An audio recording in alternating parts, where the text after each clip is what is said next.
And good afternoon and welcome. My name is Ryan Belmore. I'm the owner and publisher of What's Up Noop, and we are having conversations with candidates. We are chatting with all of the local candidates, all the local candidates that will join us in Newport, Middletown, Portsmouth, statewide races, congressional races, as many races as we can. We are giving the candidates an opportunity to come on with us, and more importantly, giving you the opportunity to get to know some of the candidates. We've chatted with quite a few candidates already this week. If you want to check any of those interviews out, videos, podcasts, the schedule, all available on whatsupnoop.com. Early voting starts October 19th, less than 2 weeks away. You can view your sample ballot, find your polling place, and much more at vote.ri.gov. And when you go to Nonpartisan Council at Large, you'll see 7 names on there seeking 4 seats. So you will vote for 4 of the 7. And right at the top is newcomer Kate Jessup, and she joins us. And Kate, congrats on top spot.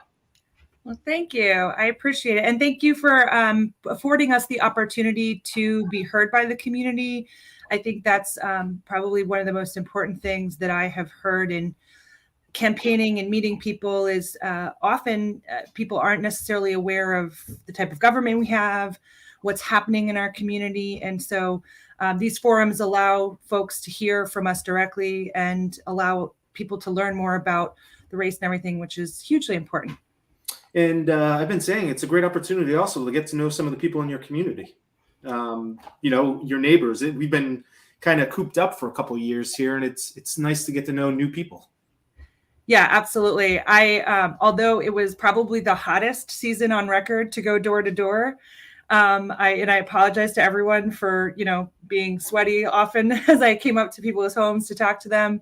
But it really has been the pleasure, all of mine, in meeting everyone as I've gone through and gotten to meet thousands of individuals so far, and continuing my way through the city in the next few weeks, and hopefully continuing beyond that, because I think hearing people's individual one-on-one voices, not just when there's a concern, but what people are hoping has been really enriching for me personally, as well as informative on the direction that we hope our city should take in the future. Tell us a little bit about yourself. So my name is Kate Jessup. I live in the 5th Ward here in Newport. I grew up in Connecticut and went to school here in Rhode Island. I went to architecture school at Roger Williams University, where I graduated a long time ago. I lived in many places since then.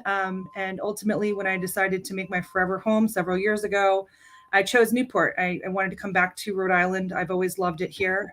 So I'm thrilled to be back. I've been here for several years now, and I had the pleasure of, being directly involved in a lot of the planning on the Rogers High School project, which is now under construction, which is exciting. And that was sort of the impetus that I had to get involved more, is meeting all of those community members, a lot of families, when they're hearing their concerns on education. So as an architect, my focus is specifically K through 12 educational master planning, educational facilities master plans, and just educational design in general. So bringing those skills to Newport as we navigate a lot of concerns for our public schools, and hoping to be that bridge that connects city council and school committee so that we can move forward in the best interest of students is something that I'm really passionate about, along with a lot of other major master planning things that we have on the horizon here in Newport. So ultimately, I've been here. My dog and I spend lots of time in our local parks. You'll see me often running through the streets of Newport on very early mornings on Saturdays, whether it be participating in lots of the races we have here locally, but the running community has been great. And I love Newport so much. So it felt like the right thing to give back to the community that I love and get involved. Now, you crossed off a couple questions that I had for you, which was, why now and what unique experience do you bring to Newport City Council? But I'll let you dive deeper into there in case you have more to say. Yeah, As a master planner, I have learned through my career that, often when these large reports are made, for example, the Transportation Master Plan, which we've just gotten to see a little bit of, I'm looking forward to seeing the full report come out very shortly. The North End Urban Plan. These are all wonderful plans that have been developed with the community, with lots of stakeholders and lots of professionals providing input. And one of the most important things that we have in front of us here in Newport is how do we execute and implement those plans? A lot of the work we have has short-term, mid-term, and long-term needs that go into those, many of which will take 10, 20, 30 years to fully implement.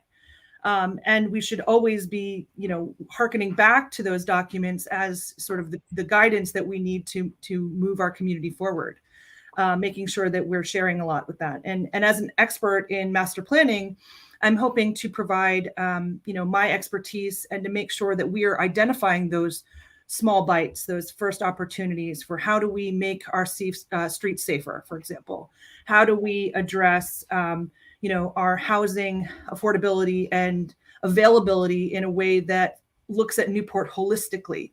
And we've had a lot of work and a lot of planning has gone to the North End Urban Plan, the LAG group, and the plans that go into that have been wonderfully executed. But now it's time to implement them, and implementation is something that the City Council needs to be on board with, and we need to be able to understand how we do that effectively. And I'm hoping to be able to help the community move that forward. There's been 3 full months, July, August, and September, since the candidates declared their candidacy at the end of June. What have you been hearing from the people that you meet? So it's been broad. A lot of people have individual things that they are concerned about that affect them personally. My taxes, my housing, what my rent or my mortgage is going to look like. So affordability of being a forever Newporter is something that's obviously a very big concern. And there's also sort of general nuisance. As 12-month Newporters, we're often inconvenienced by some things that I think we can solve easily if we work together. There have been some ordinances that have been put in place that maybe need a little bit more enforcing to make our day-to-day lives as year-round residents more comfortable and happier for all of us. And then, ultimately looking at all of the things that we do as a big piece of one giant puzzle, right? As I've learned from people who are happy to share ideas, which is my favorite part, right? As a counselor, it's important to recognize that we all don't know everything and that great ideas are sourced within our community. So getting the community to come up with great solutions and hearing them is wonderful. So how do we take those solutions and bring them all together so that it affects one large piece rather than taking issue one by one has been really important. And then, there's generally a lot of different pieces that affect people individually, and making sure that each one of them is heard and listened to, and how we effectively take those concerns and look to them is important to make sure that we have community support. A lot of the community, it seems, feels like they're not part of the decision-making process, that perhaps the council isn't listening to them, and it may go both ways. They may be not as informed as they should be also. So really making sure we're creating a transparent government that is continuing to meet with individuals, not just during the campaign season, because I think I've heard, oh, gee whiz, like it's campaign season, you're all coming around again, but you'll forget me in 2 months. And boy, I wish that doesn't happen. And I'm hoping that continuing what some of the counselors have been doing of creating newsletters and really reaching out to the community has been a great thing. I've heard wonderful things from the community about some of those. So making sure that we take what we've heard during this campaigning season and apply it and make sure we're continuing to listen is really important to me. If you're elected in November, appointed in December, what do you think some of the top priorities are for the incoming city council? So there's lots of issues. Housing is probably the answer you're going to get most often. But I think for me, having the council sit down together and coming up with the strategic plan that we can work together to make sure that we're all paddling in the same direction. As I said before, I think a lot of decisions are one-offs and they're not a bigger piece of the puzzle. So really thinking about, well, how does changing certain street patterns, or how does it, look at the master plan for transportation holistically? How do we start to solve for things like, the Salve Regina dorm? Although I understand it's an inconvenience to some neighbors, it's really going to help solve, having students in our neighborhoods and bringing them back to campus. And it's a wonderful opportunity, just as an example, that, when we start to think about how all of these individual things are all connected, and I think it will create a wonderful community when we start to looking at the broader picture, again, from a master planning standpoint, and using that strategic plan for 7 individuals that represent 25,000 people. That's how we have to start thinking. So getting the community involved more, getting community support is one of the things I would seek to do first and foremost, is working with the other counselors, developing that strategic plan, and making sure the community is paddling with us. Because as elected officials, we are representatives of the community. We are not making decisions on their behalf. We are making decisions for them in certain regards. And I want to make sure that it's not what Kate Jessup wants. It's what the community that Kate Jessup represents wants to achieve. Correct me if I'm wrong, but it sounds like you are the type who wants to go back and dust off all those studies and all those plans that have been sitting on a shelf, and maybe revisit them and make sure that we're implementing them the way that that we're using them. Correct. As a master planner myself in my professional life, I often say, here's your doorstop when we submit these 2,000-page reports, knowing almost no one looks at them. And I think it's important that we respect what the community has done in a lot of these reports, that we really do make sure that it's a living, breathing document. And absolutely that we're, going back to that. They should also not be representative of a single moment in time. However, they should be updated to reflect changes. Something done 5 or 10 years ago might have been great at the time, but we have different technology now. We're looking at a whole host more electric vehicles that we need to support in our community as we look to having a sustainable waterfront community and a state that has goals for environmental responsibility. These are things we need to update and change from some of our previous studies. So making sure that these are living, breathing documents that we're continuing to improve as we learn more information. And then, yes, so keeping the dust off of them moving forward, for sure. I just got somebody just emailed me mailed. You're so used to saying email, the North End Equitable Development Strategy. I just got it in the mail yesterday. I've got one here too. Yes. And I was thinking when I was trying to figure out, well, first I have to read it, but then I'm like, oh, well, I got to make sure this doesn't collect dust. So when you were talking about it, it's just a thought that went in my head the last 24 hours. I got to go through that still, so I can't ask any questions about that. Well, and one thing I will say about the document, which I really appreciate having read through it myself, is that if you sort of, once you get towards the end, it's in summary, it provides short-term and long-term solutions and ways that we can implement it. Because again, that's really important is, we can't just look to something that's low to no cost and say, okay, we've done what we can. We don't have any money for it. We need to be making sure we're taking those short-term, low-cost solutions, implementing them, and making sure that the implementation of the longer term is built into our budget, for example, knowing that having safe streets, having safe communities is important for everyone. Having year-round family communities is important to everyone I've spoken to. And so making sure that we're always keeping those updated and making sure that we're doing those short-term and long-term ideas. What's something that you think the current city council has hit a home run on? I think the city council has done a great job of sort of getting the folks together to do a lot of these studies. So there's been wonderful groups who are working on, having that North End urban plan, having things that we can start from and really begin to implement is really important. Again, we have to continue to add to these documents. However, taking the first step in looking at these things has been really important in making sure that we're moving in the right direction as a community.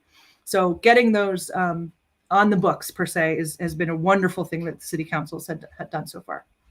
On the flip side, and while we're using sports analogies, or at least I am, what's something that you think that they've swung and missed or struck out on of recent? So I think part of the challenge is, individuals, looking at things one by one. So when we're looking at, I'm bringing this ordinance for this one thing, rather than how it sits in the greater context of the city, that's important because, removing parking on one street, for example, if you just hear that on its own, you're going to say, no, that's where I park my car. I don't want that.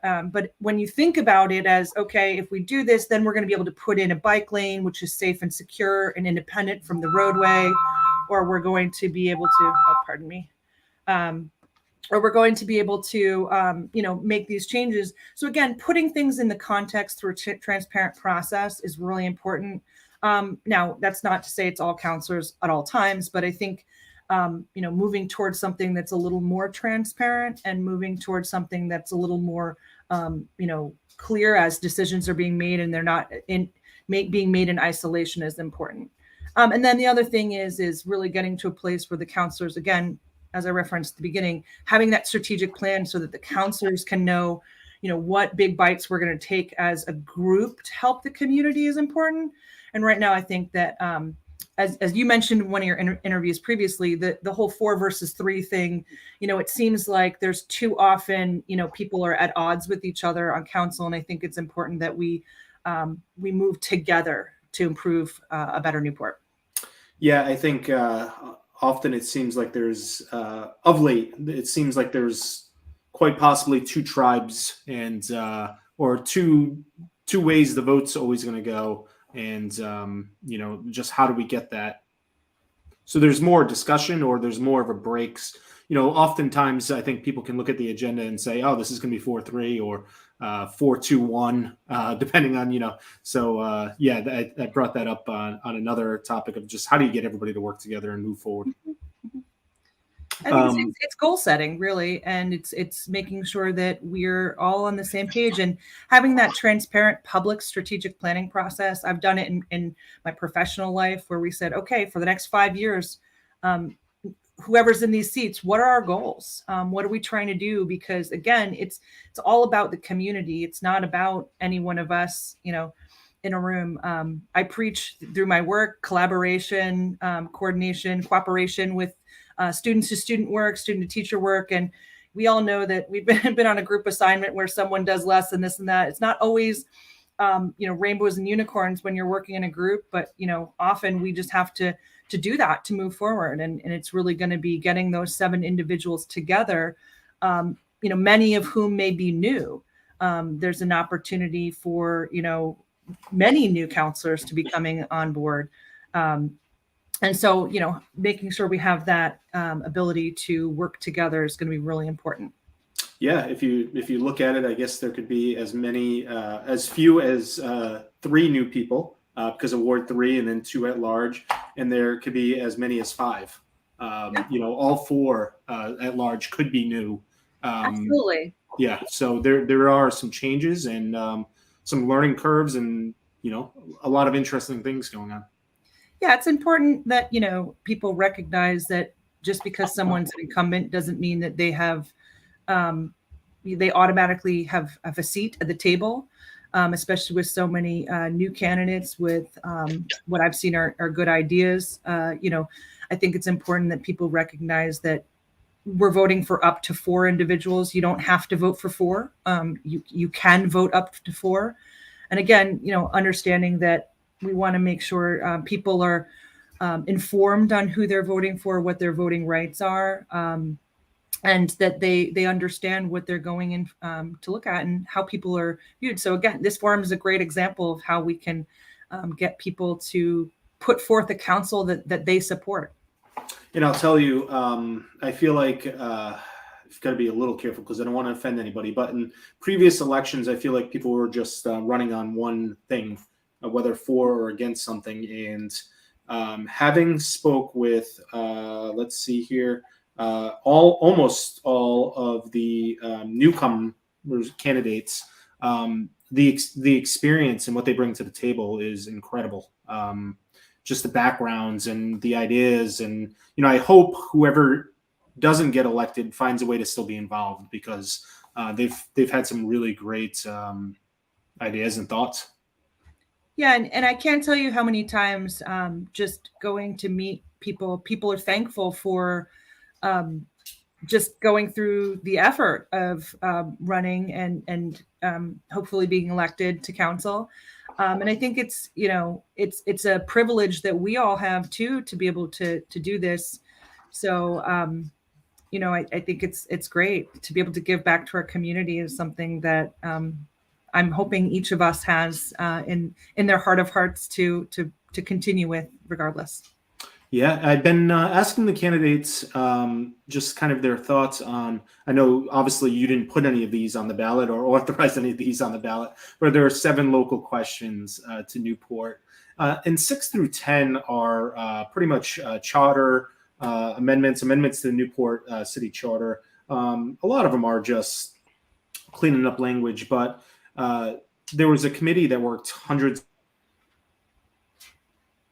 I'm not sure exactly. It felt like a long time, several months, on a charter review, and they came with more than 30 to the city council. Are you happy with what landed on, or would you like to see more? I would certainly like to have seen more. I was not personally involved in the charter review, but I thank them all for their hard work in looking at things. It's not easy to look at that type of language, especially in such a robust way that they did. It's kind of interesting because it's almost a conflict of interest, right? At what point are you asking counselors to potentially limit their own political future in Newport? And so I think we need to, because we have another opportunity, because many of them were chosen not to go on the ballot by the existing council. I think the new council should reevaluate the process and make sure that the council itself is not what's getting in the way of what the people, the community are looking to do. A lot of the charter review's work was community driven, and to not put many of those recommendations on the ballot, to me is not in tune with, representational government. That being said, there are some things I think we need to dig deeper into and maybe bring in some professionals, as Councilor McCullough had mentioned, provide a little more time. It was a short schedule that they worked on. So I think that's something we should do, right off the bat, is make sure we're giving a group of professionals the right time to look at some of those bigger issues. But yeah, I think ultimately long term, I would like to see some more changes, as long as they're representing what the community is looking for in how we lead our city. Those are questions 6 through 10 on the back of the ballot. People can see the ballot at vote.ri.gov. Just put in your address and you can see your entire ballot for your precinct, anywhere in the state, actually. You won't see these local questions, but there's a small question 5, that you may have heard about while you've been campaigning, or a thing or two about. And pretty much it authorizes the establishment of a regional school district. What have you been hearing, or what do you feel about the combined school district? So Ryan, this is what I do for a living. I'm an educational master planner. So I've attended almost every single meeting along the way. I've asked a lot of pointed questions because I think it's important that the community has all the ammunition, all the information it needs to make an informed decision. What I've heard, and what I also personally believe as a voter with one vote myself, is I don't believe that there is enough information to go into regionalization and vote in favor of it right now. This is what we're really looking at. The legislation is not totally in line with what it could have been to get us a more robust response before it was taken to the voters. And as a result, I think that it creates too many questions and not enough answers in regard to education, which is the whole point of regionalization. In fact, I've even heard many community members saying, I'd rather pay a little more to have my kids be, our kids. So as much as this seems to be financially driven, and we all want more money for education, that's not even a question. And I think there's a lot of what ifs that leave me, leading to personally a no vote. That being said, I think that regionalization is absolutely a good move for this island. Working with school districts across the country, one that would serve the students of this island is actually a small public school district in compared to other areas of the country. There are more opportunities that are served between students sharing buildings that will be allowed possible. And ultimately the state will always support a regionalization. So although we would be sacrificing the money should the vote go no by either the school bond in Middletown, the regionalization, or all three have to pass for it to pass. So if any of those three fail, I think that we need to, as a community, still continue to ask these questions and push for a true regionalization, because it is in the best interest of our children. But we need to start the conversation not with money, but with kids. And that's really important. And again, that's what I do every day. So it's my promise to the voters and citizens and families of Newport that regardless of how all of our votes come off in the end, I promise to be a voice for you in this process. Understanding RIDE and the way a lot of these things work can be very confusing. But as an expert in this field, I think it's really important that we continue to ask the right questions and do right by our kids in the long term with all of the right information. You get elected, it gets passed. All of a sudden, City of Newport starts seeing checks come in the mail. Where do you think the cost savings should go? A lot of the people for, believe that there is a lot of money coming over a long term. Where should the cost savings go if it does pass? I mean, ultimately, it has to go towards education, educational curriculum offerings, educational programming, opportunities for kids, tactile real-world experiences. All of those are where our money should come should those checks start coming, and a true regionalization start to occur in the future.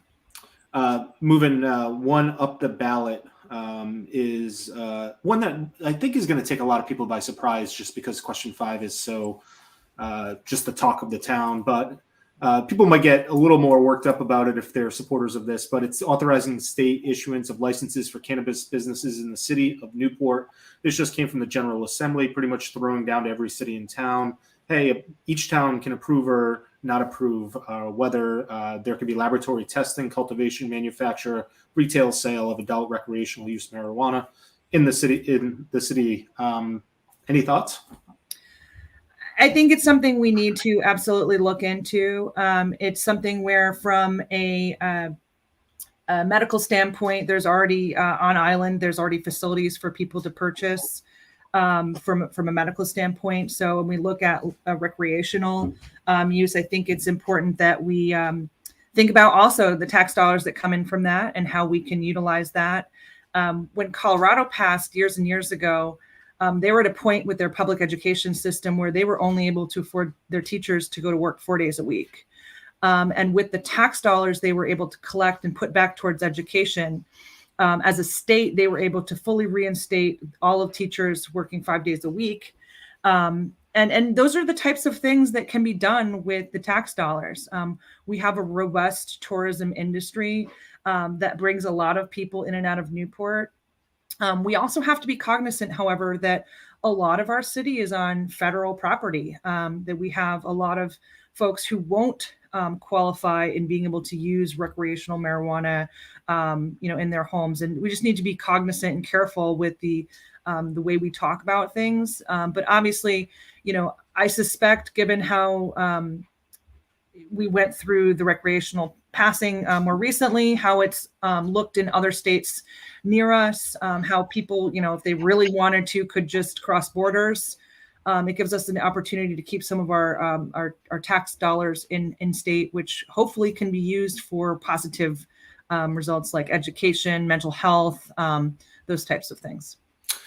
I'm excited for this next one because of your professional background, but obviously we would be taking the thoughts and opinions of all of the residents, city council, everybody. But what's the best way to move forward in the North End? So I know enough about master planning as an expert to know that I don't have the exact answer for that.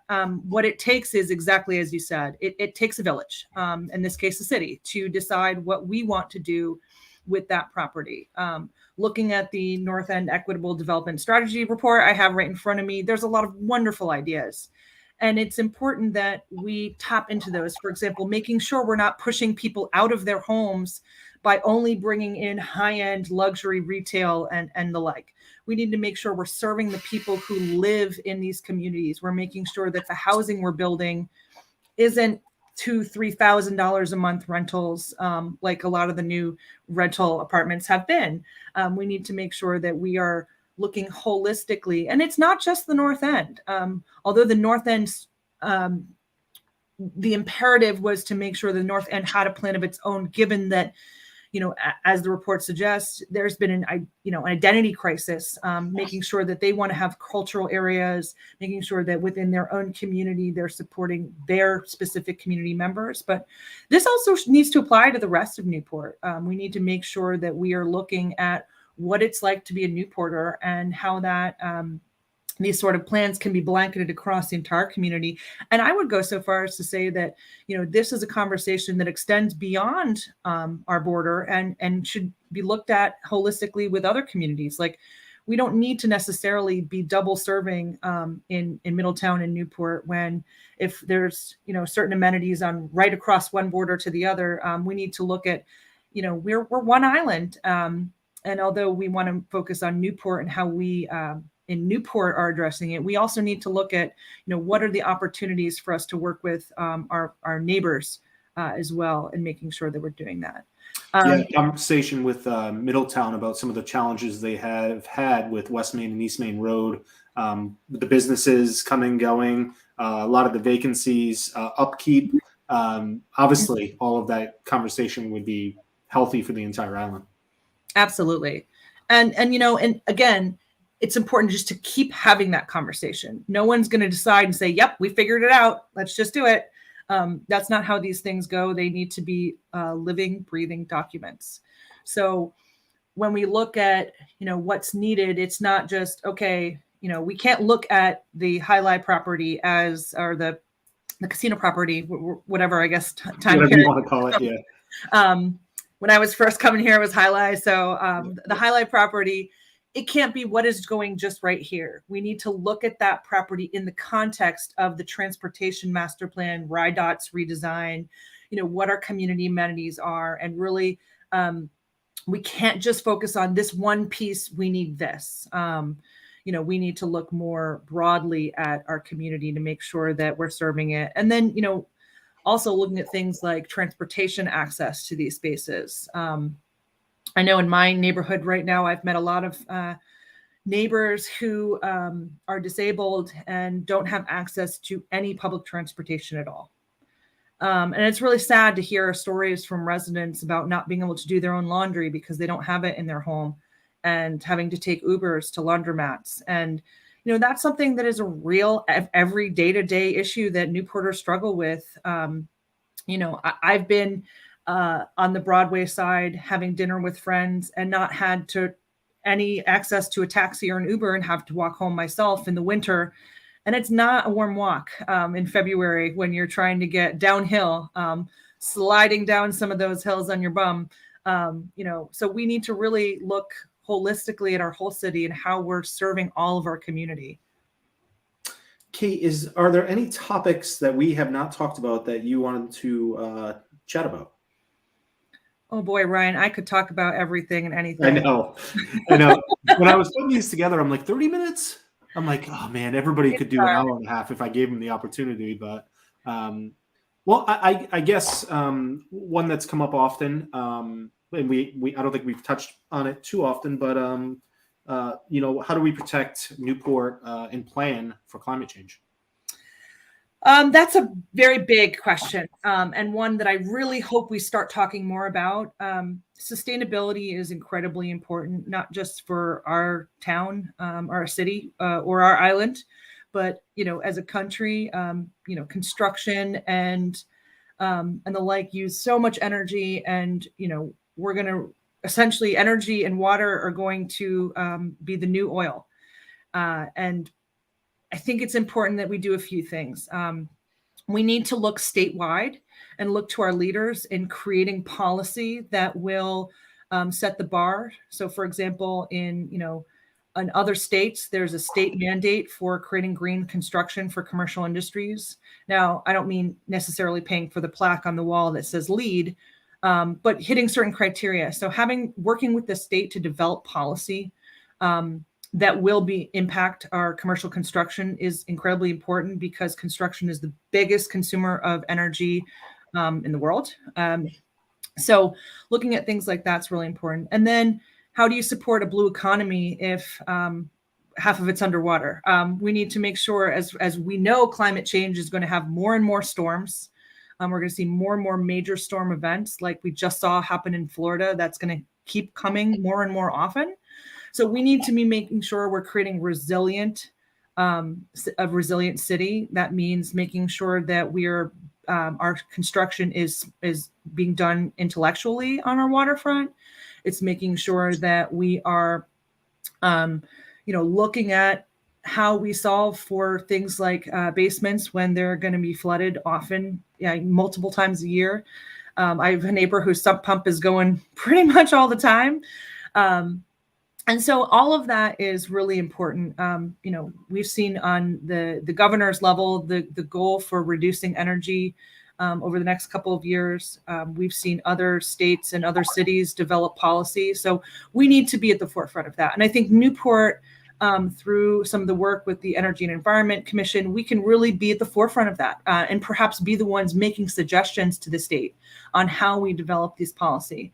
Because for us, being on an island, that's going to be critically important as sea level rise continues to happen over the next, it's happening with supermoons now where, Bowen's Wharf is underwater. So we need to be solving for this immediately. And if we aren't working towards solutions for what could be now, by the time we have something, it's going to be too late.